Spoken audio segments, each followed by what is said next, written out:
ជំរាបសួរអ្នកខ្ញុំឈ្មោះធឿនសវងនៅភូមិកុកសីជើងឃុំដានរុនស្រុកសូនគុំខេត្តសៀមរាបអ្នកខ្ញុំជាកសិករដាំបន្លែចូលរួមកម្រងអាពីស៊ីលើកយកបច្ចេកទេស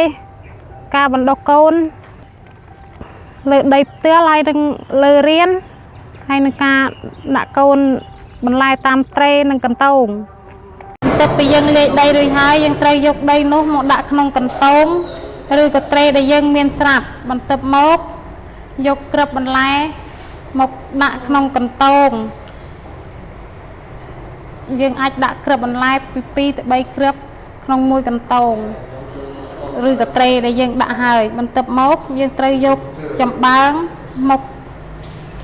ដាក់សើពីលើការដាក់ចំបើងពីលើវាអាចជួយកាត់បន្ថយពន្លឺ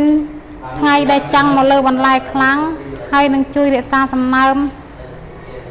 បន្លែនៅតែល្អ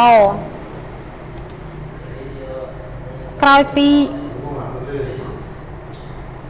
បន្ទាប់មកការបណ្ដុះកូនលើរៀនការបណ្ដុះកូនលើរៀនមុននឹងយើងបណ្ដុះយើងត្រូវជ្រោយដីឲ្យល្អនឹងដកស្មៅចេញហើយយកកំប៉ុស្តដែលយើងមានមកលាយជាមួយនឹងធ្យូងអង្កាមលាយដីឲ្យស្មើហើយយើងត្រូវយកគ្រាប់បន្លែដែលយើងមានយកម្ករយពីលើបន្ទាប់ពីរយគ្រាប់បន្លែរួចយើងត្រូវដាក់ចំបើងសើដើម្បីជួយរក្សាសំណើមរបស់បន្លែផងហើយនឹងជួយកាត់បន្ថយពន្លឺថ្ងៃដែរកាត់បន្ថយ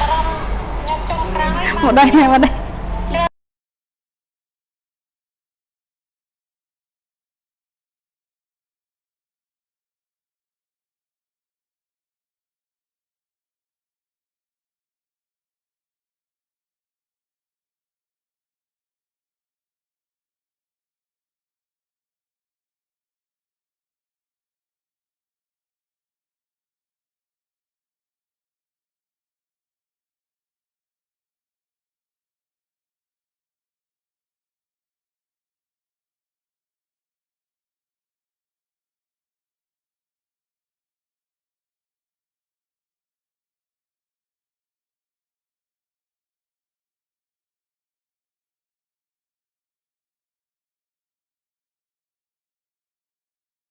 ចំណាប់អារម្មណ៍ខ្ញុំចុងក្រោយបានជាខ្ញុំ